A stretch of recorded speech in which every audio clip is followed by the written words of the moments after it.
Martín, evidentemente este es un año por la relación costo-producto, es para fertilizar. Sí, así es. Hoy los precios de los productos agrícolas se han incrementado y en la relación también bajaron, digamos, con respecto al año pasado los valores de los fertilizantes, sobre todo pensando en lo que es nitrógeno y fósforo. Entonces la relación que hoy tenemos es mucho más conveniente que años atrás. Entonces hoy hay que pensar, digamos, en poder reponer aquellos nutrientes que durante muchos años quedaron, digamos, sin reponer por las cuestiones de costos que había en su momento y de los bajos precios que teníamos dentro del mercado de Argentina. Una vez en otro tipo de cultivo intensivo, no en los cultivos extensivos, me plantearon el hecho de que ellos fertilizaban todos los días, porque me dice, vos no comés todos los días. Yendo al cultivo extensivo, está la idea de hacer 2 a 3 aplicaciones de fertilizante. Sí, en general se hacen 2, 3. Es cierto lo que pasa en los cultivos intensivos, lo que pasa es que nosotros en cultivos extensivos tenemos que pensar en todo lo que son costos y cada aplicación nos suma nuevos costos, digamos. Entonces, lo que trata de hacer el productor es disminuir costos y eso hace que, en definitiva, se trate de aplicar las menos cantidad de veces posible. Entonces, por eso se aplica una vez a la siembra, una vez al inicio o cuando el cultivo está en estado en estado vegetativo corto, digamos. ¿Antes de la hoja bandera? Sí, no, en general se aplica en trigo, por ejemplo, el macollaje, un momento a la siembra, otro al macollaje. Algunos que están pensando en mayores valores de fertilización o dosis de fertilización, pensando en mayores rendimientos y mejorar la calidad de productos, están pensando en hacer 2 o 3 aplicaciones. En general se están haciendo algunas aplicaciones en hoja bandera o en estados más avanzados de cultivo, digamos, aplicaciones más técnicas, como puede ser una aplicación foliar.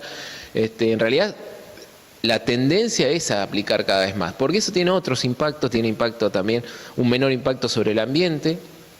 Nosotros cuando aplicamos una sola vez estamos aplicando altas dosis en un solo momento y si después vienen condiciones de altas lluvias y demás después de la aplicación, en general hay muchas pérdidas por volatilización, pérdidas por desnitrificación, también puede haber pérdidas por lavado. Entonces todas cuestiones de pérdidas económicas, porque en realidad lo que estamos perdiendo son fertilizantes que en realidad compramos, pero también afectamos mucho más el ambiente. Entonces lo que nosotros tratamos de hacer es, si pensamos hacer una fertilización para un cultivo con alto requerimiento, porque pensamos en buenos rendimientos y encima que tenga buena calidad, sí tenemos que pensar en mayores dosis. Cuando pensamos en mayores dosis, lo mejor es dividir la dosis, por lo menos en 2 o 3 veces. Martín, hay algo obvio, ¿no es cierto? Yo para aplicar fertilizante tengo que tener un diagnóstico. Y ese diagnóstico requiere un buen análisis de suelo, cosas que los productores no hacen o lo hacen mal. Justamente, cada una de las charlas, cada una de los informes técnicos que hacemos nosotros, una de las cuestiones que generalmente tratamos de recomendar es realizar el mejor diagnóstico que podamos hacer. Y justamente lo básico del diagnóstico es el análisis de suelo previo a la siembra o en los momentos ahí cercanos a la siembra, porque puede ser después de la siembra. Pero bueno, eso es la herramienta que hoy tenemos y que funciona muy bien. Y por eso nosotros tanto recomendamos e insistimos con el análisis. Y muchas veces el problema es que no se hacen del todo bien los análisis, entonces por ahí no hay buenas correlaciones entre lo que me aporta el suelo y la respuesta a un determinado nutriente, digamos. Cortito, no se hacen bien los análisis, no se hace bien la toma de muestra o la determinación en laboratorio. No, yo considero que muchas veces el problema es la toma de muestra. La toma de muestra porque no se respeta bien las profundidades del calador, digamos. Nosotros recomendamos siempre, por ejemplo, para fósforo 0,20 centímetros, pero no es lo mismo hacer 0,20 que hacer 0,18. Por ahí el productor no sé si lo toma tan en cuenta, el productor o quien esté haciendo el muestreo, ¿no? Pero también es la cantidad de submuestra que se toman por muestras y también tiene que ver muchas otras cuestiones que tienen que ver, bueno, con lugares donde tenga mayor fertilización, donde haya diferencias de pendientes, donde hay una loma, una media loma y un bajo. No se puede hacer el mismo análisis, hay que tomar muestras diferenciales de cada uno de los ambientes.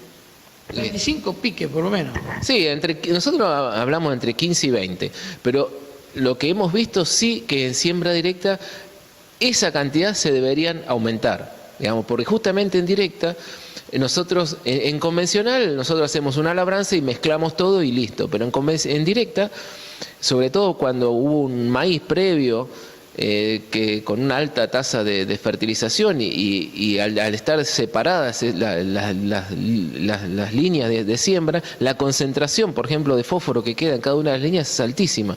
Entonces, el año posterior al maíz, sí, lo encuentro, digo, bueno, no muestreo en la línea de siembra porque sé que hay un alto contenido de fósforo, pero después lo pierdo a esa referencia y puede ser que en años subsiguientes haya pinchado justo en un lugar donde haya una alta concentración de fósforo. Y eso hace que el análisis no me represente bien lo que dice el suelo. Entonces muchas veces eso se pierde y entonces se pierde, digamos, el factor, digamos, que hace que digamos, en la referencia de un buen análisis de suelo. Entonces, como pierde confianza el productor en el análisis de suelo. Pero el análisis de suelo es fundamental. Después sí podemos, una vez que tenemos análisis de suelo, lo que podemos hacer es tener un montón de herramientas más que son complementarias, que es todo lo que es de, bueno, cultivo antecesor, rendimiento objetivo, si fue fertilizado el cultivo anterior o no.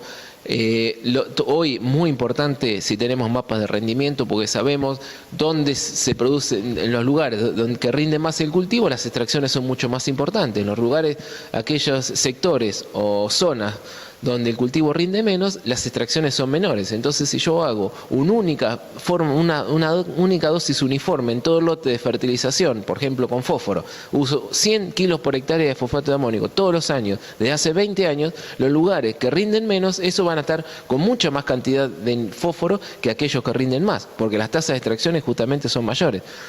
Entonces hay que empezar a tener esas cuestiones. El mapa de rendimiento hoy sería una muy buena herramienta que nos permite mejorar el diagnóstico, pero también hay otras herramientas como el SPAD, los medidores de color de hoja o los mapas de las fotografías que nos permiten obtener un índice verde. Todas esas herramientas nos permiten, digamos, mejorar los diagnósticos y mejorar los diagnósticos durante el monitoreo constante que le tenemos que ir haciendo a los cultivos desde que sembramos hasta básicamente la floración. Muchas gracias. Gracias.